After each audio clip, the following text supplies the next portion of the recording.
Δηλαδή, είπαμε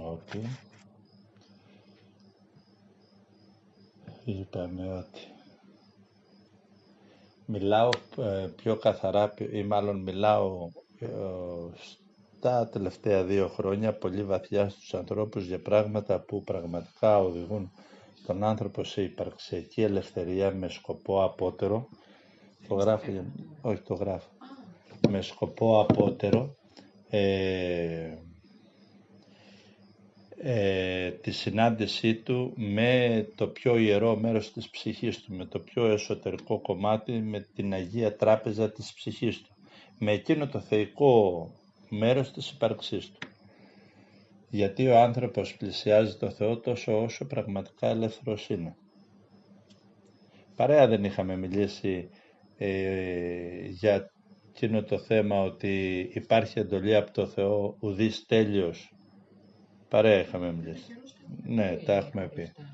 Ναι, ήθελα να σου πω τότε, δεν ξέρω τι, αλλά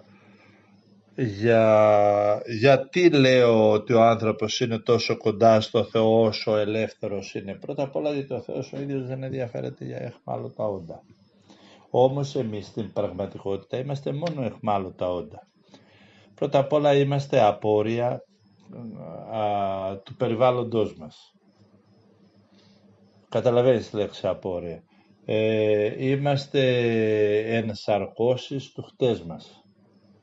Ήδη πεπερασμένο. Είμαστε αιχμάλωτοι του μυαλού μας. Έστω και αν είναι καλό και όσο καλό και να είναι, παρά τα αυτά είμαστε αιχμάλωτοι του μυαλού μας. Στους πολλούς και στα πιο ισχυρά μυαλά διακρίνεις και φαίνεται ολοκάθαρα ότι και το πιο δυνατό μυαλό τρώγεται από τη δύναμή του. Πόσο μάλλον το κουτό μυαλό. Φαίνεται δηλαδή σαν ο άνθρωπος, εκείνο που εσωτερικά μέσα του λέει λατείται και ληστεύεται, συμβαίνει και έξω στην πραγματικότητα της ζωής του, γιατί ουσιαστικά χάνει την χάρη και την χαρά της ζωής. Χάνει εκείνη τη μέθεξη, την αληθινή αίσθηση που του δίνει ενέργεια ζωής. Και έτσι χάνεται ο άνθρωπος. Είμαστε απόρρια του περιβάλλοντός μας. Αιχμάλωτοι του περιβάλλοντός μας. Και μέσα μας δημιουργούνται εσωτερικοί κόσμοι. Οι αγάπες μέσα μας, στο ανθρώπινο είναι μας, είναι τα φτερά μας, αλλά στους περισσότερους από εμάς είναι οι ίδια μας οι αλυσίδες. Έχεις ακούσει τον ποιητή τον ωραίο που λέει τα λόγια ήταν καλά και τυπημένα. Ναι, καλά ήταν αυτά που ακούσαμε, αλλά μας δεν είδες, λέει, λίγο πιο κάτω τις αλυσίδες που μας δέσανε. Μαλαματένιος, λέει ο Σταυρός, αλλά δεν είχε κανένα. Και μετά φωνάζει εκείνο το περίφημο, άνοιξε το παράθυρο, το ξέρεις, το έχω αναλύσει, απίθανος ο τύπος.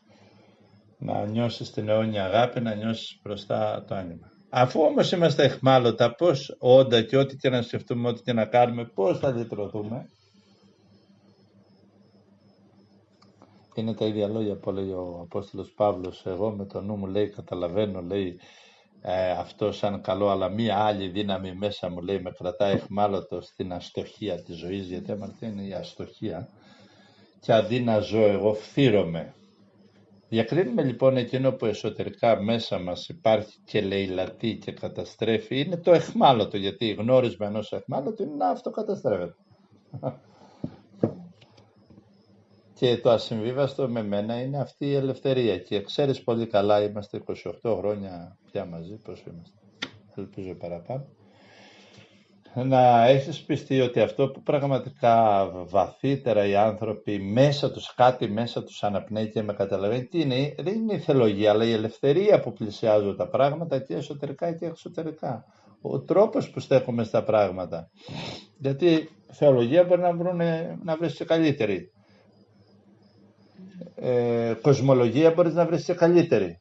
Κοινωνιολογία μπορείς να βρεις και καλύτερη, και στο κάτω-κάτω στο ίντερνετ, άμα πατήσεις ό,τι θες τώρα το έχεις. Έχουμε το μπαρμπα ίντερνετ, λέω, και το ρωτάμε ό,τι χρειαζόμαστε. Λοιπόν,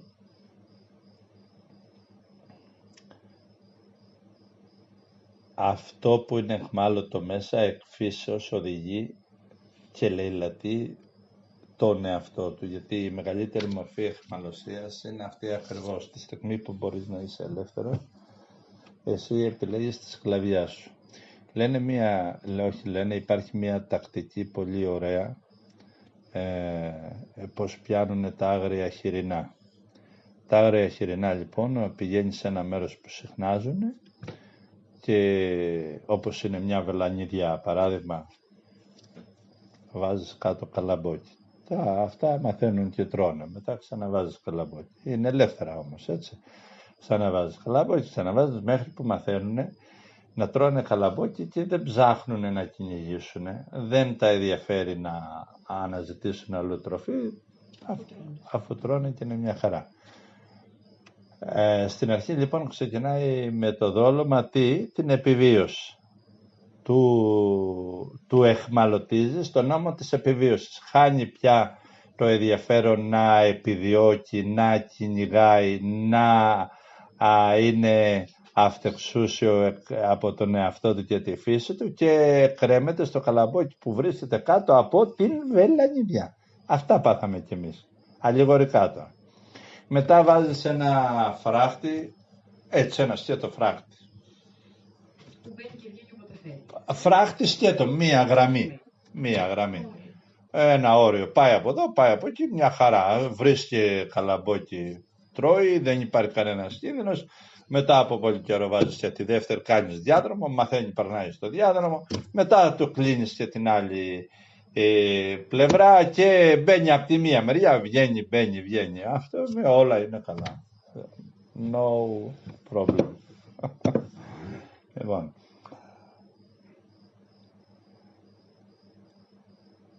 Στις πιο δυνατές περιπτώσεις εκεί βάζουν και νερό, ώστε να αρχίσει να χάνει το ένστικτό του για νερό. Να μην αναζητάει νερό στα μέρη που γνώριζε, που συνήθιζε, που ήξερε. Του κόβεις το νερό. Όχι του κόβεις, του προσφέρεις μάλλον το νερό, του προσφέρεις το νερό και αυτό μαθαίνει να τα βρίσκει και έτοιμα. Επομένως δεν χρειάζεται να ψάξει για νερό. Και σαν γουρούνι του ρίχνεις και λίγο λάσπη εκεί πέρα νερά να πλατσουρίζει και επομένως γιατί να πάει κάπου αλλού, τα έχει όλα έτοιμα. Στενεύεις, κλείνεις και αφήνεις ένα μικρό άνοιγμα που είσαι από το χωράει. Αλλά το χωράει, λίγο δυσκολεύεται αλλά δεν πειράζει. Το χωράει, λίγο δυσκολεύεται αλλά δεν πειράζει. Το χωράει, το χωράει, το χωράει. Και κάποια στιγμή απλά το κλείνεις στην πόρτα. Και το ταΐζεις φουλ όμως. Φουλ, πλούσια όλα. Όταν το κλείσεις καλά την πόρτα, το μάθεις να τρώει, το κάνεις να τρώει, το ανοίγεις. Στην πρώτη γενιά ήδη έχει χάσει το γενετικό του κώδικα. Δεν ξέρει να κυνηγήσει, δεν ξέρει να σκεφτεί, δεν ξέρει να περπατήσει, δεν ξέρει το δάση, δεν ξέρει τους κινδύνους, δεν ξέρει τίποτα. Τη δεύτερη γενιά αφήνεις και το σύρμα, γιατί ήδη είναι κλειστό. Πού να πάει. Ήδη είναι αιχμάλωτο. Και εμείς αντιμετωπίζουμε αυτό, την αιχμαλωσία αυτή που προτιμάει την αιχμαλωσία παρά την ελευθερία. Δεν είδες τι έπαθε ο μεγάλος Μωυσής. Τι λέει η ιστορία. Και ο Μωυσής κατ' εντολή Θεού, όχι από μόνος του. Δεν του ήρθε μια μέρα έτσι στα καλά καθούμενα, πάω να ελευθερώσω τους Ισραηλίτες. Τους άρκε πατριώτες του. Του λέει ο Θεός, πήγαινε, είναι λαός μου. Πήγε ο άνθρωπος. Στην έρημο, παρά ότι είχαν θαύματα, παρά ότι πέρασαν τη θάλασσα, παρά ότι δεν μπόρεσε ο Φαραώ να τους σκοτώσει, παρά τις πληγές, ότι έγιναν τόσες πληγές στους Αιγυπτίους, δηλαδή στα αιχμάλωτα παιδεία, παρά, τους έβγαλε στην έρημο. Στην έρημο, ελεύθεροι, με έναν αρχηγό θεϊκής διαστάσεως, μιλάμε για τον εσωτερικό μας Μωυσή, γόγγιζαν και του έλεγαν τι μας έφερες εδώ στην έρημο, να πεθάνουμε νηστικοί. Δεν προτιμούσαν να πεθάνουν ελεύθεροι, προτιμούσαν να ζήσουν αιχμάλωτοι. Αυτό είναι αντιφατικό με την ύπαρξη του ανθρώπου. Στέκει. Γιατί αγαπάς για να είσαι ελεύθερη.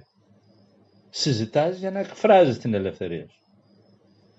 Έχεις σκέψεις για να οδηγήσεις στην ελευθερία. Άμα λατείς από τις σκέψεις σου, Είναι σχιζοφρενικό, είναι μια κατάσταση βαθιάς αιχμαλωσίας, χοιρινοκατάσταση, γουρουνοκατάσταση. Τι συμβαίνει λοιπόν μετά και με τα όνειρα? Αντί να έχεις όνειρα που θα ζωογονείσαι, θα εκφράζεις τη ζωή και θα επιδιώκεις τη ζωή, διαμέσου αυτών λαιλατίσαι και μένεις στην αιχμαλωσία. Του λέγανε λοιπόν, του μεγάλου Μωυσή, είδες τι έκανες? Μας έφερες εδώ μέσα στην έρημο. Η αιχμαλωσία, η αντανάκλασή της είναι μια βαθιά έρημος. Είναι μια χώρα όπου εκεί δεν βλέπεις κανένα φως, κανένα ορίζοντα. Δηλαδή αν φύγεις από το αιχμάλωτο είναι σου και θες να πας προς την ελευθερία, πρέπει να περάσεις την αντανάκλαση της αιχμαλωσίας. Ένα χρονικό περιθώριο, ένα συναισθηματικό πεδίο, ένα διανοητικό ευρύ φάσμα σκέψεων, αντιλήψεων, θέσεων που θα σου... τα πάντα δεν θα έχουν νόημα. Δηλαδή θα είσαι σαν σε έρημο. Σε μια βαθιά έρημο θα ταξιδεύεις, τα όνειρά σου γκρεμισμένα, εκείνα που έγιναν σιγά δεν σου έδωσαν όσο έπρεπε, εκείνα που δεν έγιναν σε λαιλατούν και είναι πρόβλημα. Οι δυνάμεις σου από τη σεξουαλικότητά σου μέχρι την υπέρβαση που είναι η ανύψωση των χειρών, τη λατρευτική δύναμη που είναι η ανώτερη μορφή που μπορεί ο άνθρωπος να πράξει σε αυτή τη ζωή, είναι η λατρευτική διάσταση. Δηλαδή να καταλάβω τώρα, κάποιος που θα φύγει, θα θελήσει να φύγει από αυτή την αιχμαλωσία, θα περάσει ένα μεταβατικό στάδιο δηλαδή, στο οποίο όλα θα είναι ανούσια. Ερημικά, ναι. Αυτό γιατί γίνεται? Είναι η αντανάκλαση της αιχμαλωσίας. Είναι σαν να θέλει να σε κρατήσει. Όχι, σαν να σε διεκδικεί, ναι. Στην αρχή σε κυνηγάει ο Φαραώ. Τι λέει, ό,τι έγινε εκεί. Αυτό θέλει να δείξει και αυτή η πορεία. Εκεί με τον Χριστό το ίδιο δεν είναι. Η Χριστότητα εσωτερικά. Δεν έχεις ακούσει την ομιλία με το Ευαγγέλιο και τη διάσταση του στη ζωή μας? Ότι κάθε στιγμή ζούμε το Ευαγγέλιο στη ζωή μας. Ωραία. Να μην σε πάρω από εκεί, γιατί και αυτό εδώ πέρα... Όχι, αυτό είναι πιο καλό, γιατί έχει όλα τα σύμβολα. Ωραία. Ενώ στο Ευαγγέλιο έχει τα σύμβολα της ελευθερίας, δεν έχει τα σύμβολα της δουλείας. Ο Μωυσής είναι ο εσωτερικός λάτρης, ο Μωυσής είναι ο εσωτερικός μας αρχιερέας, μέσα μας. Είναι ο εσωτερικός νομοθέτης, ο οποίος όμως νομοθετεί κατά την θεία τάξη, κατά την ελευθερία. Δεν διανοείται να νομοθετήσει προς αιχμαλωσία. Ακόμα και σε ένα σκλαβωμένο, δηλαδή ο Μωυσής νομοθετεί κατά θεία εντολή. Υποχρεωτικά, ναι. Αυτός είναι ο ρόλος. Και πώς τον αναγνωρίζεις αυτό, ρε παιδί μου? Ή δεν τον ακούς, δεν θες να τον ακολουθήσεις? Όταν ζεις σκλαβωμένος και δεν θέλεις να βγεις από εκεί, τον ακούς, υπάρχει και αυτή η φωνή μέσα σου? Πήγες κάπου αλλού. Ο εσωτερικός Μωυσής μέσα σου είναι ο εσωτερικός λάτρης. Και τώρα αν τον ακούσει όχι, θα έπρεπε να πούμε κάτι άλλο. Δύο δεινά σε κάνουν να τον ακούσεις. Δύο τεινά, όχι δεινά. Τεινά πράγματα. Δύο πράγματα. Ποια είναι αυτά? Το ένα είναι ότι ο άνθρωπος δεν δικαιώνεται ούτε με αρετή, ούτε με κακία, ούτε με βλακεία, ούτε με καλές πράξεις. Στην ουσία ο άνθρωπος δικαιώνεται από την εσωτερική του αναζήτηση. Δικαιώνεται ή τέλος πάντων, κι αν όλα έχουν τιμή και αξία, να το πω διαφορετικότερα, η εσωτερική σου αναζήτηση είναι αυτό που σε τιμάει απέναντι στον Θεό ή στη θεϊκή σου διάσταση. Αυτό είναι που συνεργάζεται με τον εσωτερικό Μωυσή ή κατ' ουσίαν τον πρώτο αρχιερέα μυσταγωγημένο εκ Θεού, όχι από άνθρωπο. Δεν θα είναι ο λογισμός σου που θα σου βάλει αρχηγικό εσωτερικός Μωυσής. Δεν θα είναι η σκέψη η κυρίαρχη. Δεν θα είναι δηλαδή οι αρχές, γιατί θα βάλεις αρχές εσωτερικές δικές σου. Δεν θα είναι η πρώτη αρχή σου, ας πούμε, η κυρίαρχη. Θα είναι ο εσωτερικός. Και το άλλο είναι η ίδια το ανυπόφορο της ατμόσφαιρας, ότι αυτό που ζει μέσα μας ως θεϊκό πλάσμα, το ατάραχο μέσα μας, το βαθύ μέσα μας, πότε κι αν γίνεται βαθιά μέσα, ούτε καίγεται ούτε χαμπαριάζει τίποτα. Που πολλοί νομίζουν ότι αυτό είναι και αναισθησία. Νομίζουν.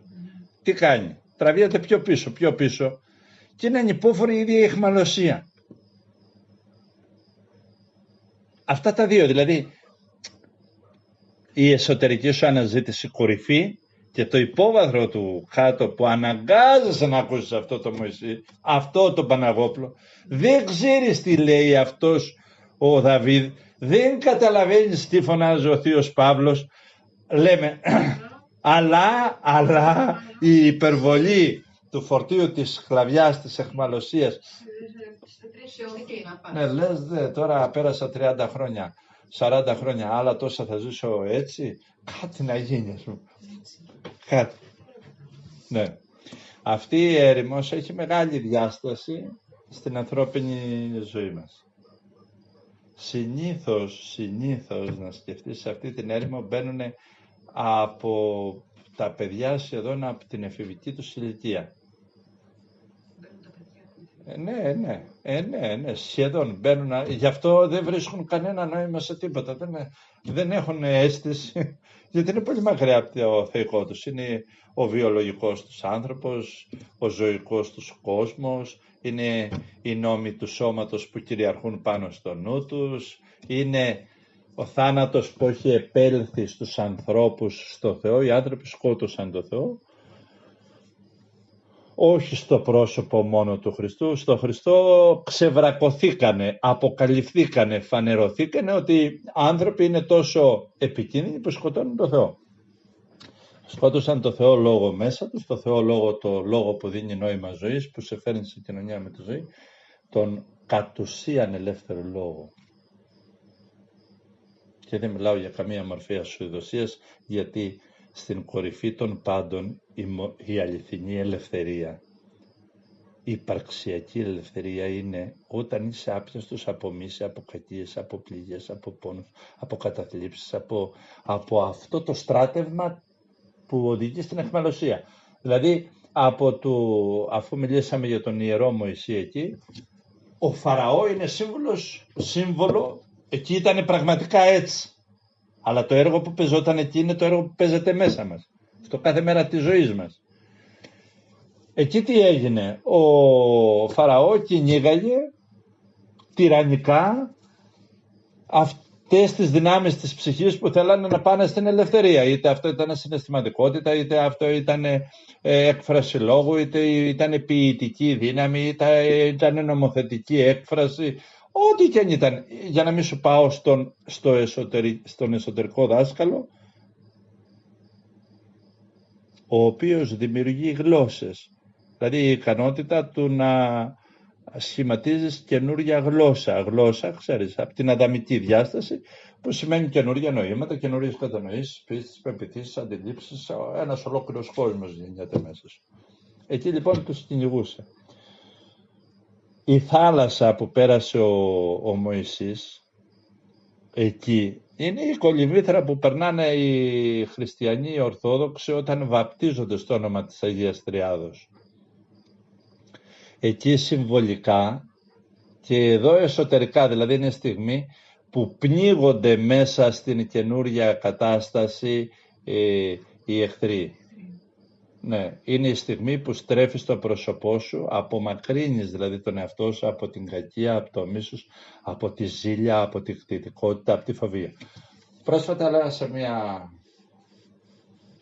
μια πολύ καλή ψυχή αγαπημένη, λέω, αν υπηρετείς έναν εργοδότη, φοβάμαι μη χάσω, έναν εργοδότης είναι αυτός, δεν μπορεί να σε πληρώσει ο εργοδότης εκείνος που σου λέει πάρε, ζήσε. Κατάλαβες, γιατί είσαι σε άλλο εργοδότη, δεν γίνεται να δουλεύεις, ας πούμε, στον εργοδότη αγωνία. Για να σε πληρώνει Ο εργοδότης γενναιοδορία. Εκεί που δουλεύεις, από εκεί παίρνεις και τα μισθούς. Μα το είπε και ο Χριστός. Λέει, αν ενεργήσει για το Θεαθήνε, δηλαδή αν εργοδότης σου είναι το Θεαθήνε, να σε θαυμάσουν. Άνθρωποι, πληρώθηκες. Πώς θα πάρεις εσωτερική πληρότητα? Δεν δούλεψες εσωτερικά ή δεν δούλεψες κατά την θεία διάσταση του εαυτού σου. Λέει, θα πληρωθείς, εντάξει, δεν σε πένεψαν οι άνθρωποι. Σε πένεψαν. Ναι, το πήρες, το έλαβες. Λοιπόν, τι γίνεται εκεί στην κατάσταση εκείνη?